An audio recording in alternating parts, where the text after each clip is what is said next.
everyone, and welcome to our 2025 edition of Basics of Marriage Adjustment of Status. If you're here, you're probably just starting out and wondering how to begin the green card journey for you and your spouse. Don't worry, you're in the right place. Today we're going to break down everything you need to know to get started with confidence. Let's dive in and start with the basics. What exactly is a marriage adjustment of status, or AOS?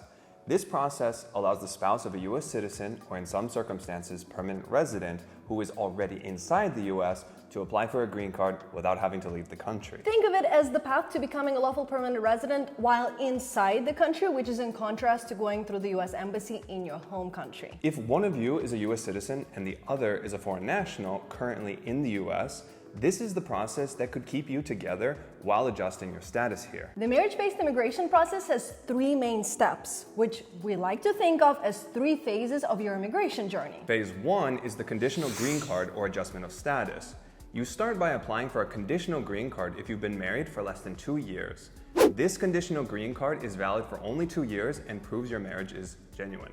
Phase 2 is removal of conditions. Before your green card expires, you will file to remove the conditions on it with Form I-751, which gives you a permanent 10-year green card. This step confirms that your marriage is still ongoing and that you didn't marry solely for immigration benefits. And phase 3 is naturalization.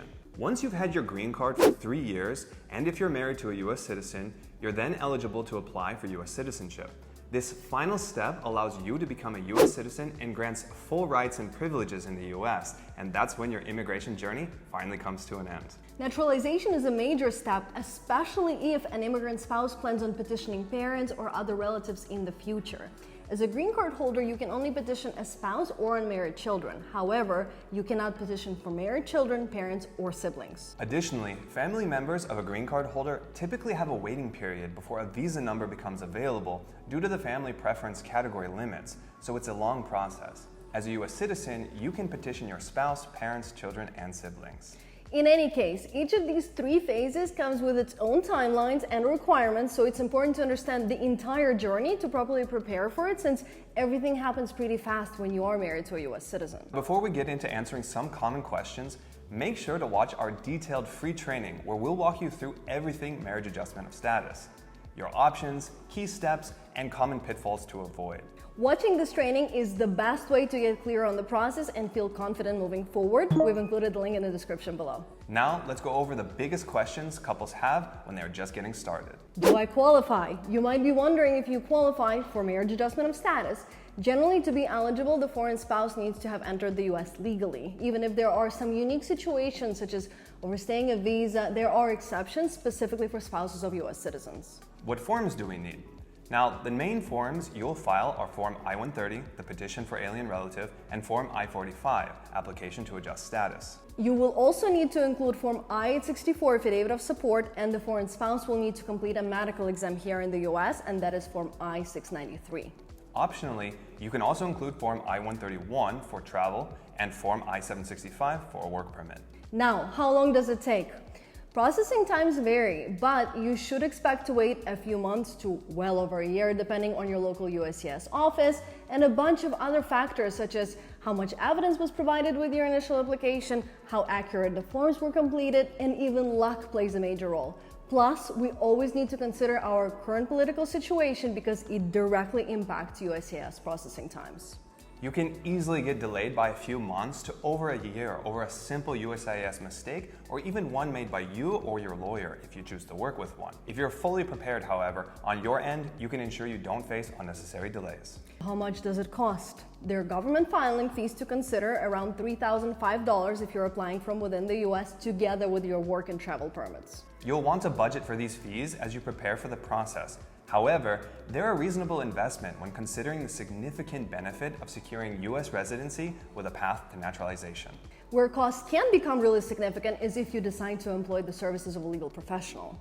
If that's your plan, you'll want to budget a minimum of $10,000 to $15,000 in addition to the government filing fees. All right, let's talk about evidence. First, let's cover important documents an immigrant spouse might need to get from their home country. Really, the most important thing is a proper long-form birth certificate that lists parents' information. A vaccination record since you've been a child is also helpful when it comes to medical exams and can potentially save you some money here. Keep in mind, everything that is not in English must be translated and properly certified. not notarized, certified. But we also need to talk about bona fide marriage evidence and proving that your marriage is real, since that will be the biggest part of your application process, especially if you want to get through this as soon as possible and without hiccups. think of joint lease agreements or mortgages, utility bills under both of your names, joint bank accounts and credit cards, insurance policies covering both of you. Tax returns filed jointly when possible, children's birth certificates, affidavits from family and friends, travel documents and itineraries, photos together, correspondence such as text messages and emails between you two, Memberships and club cards, big joint purchases such as buying a house or car together, social media posts, etc. You want to show that you and your spouse have built a life together, so gather as much relevant evidence as you can to show the USCIS that your relationship is real and lasting. We recently had a couple from inside our program who, for whatever reason, got scheduled for an interview. An immigration officer looked into their file and said, "Okay, so I see you've sent us over 200 pages of relationship evidence. I have no idea why you got scheduled for this interview." So, in 15 minutes, they walked out of there with an approval, and that's exactly the point.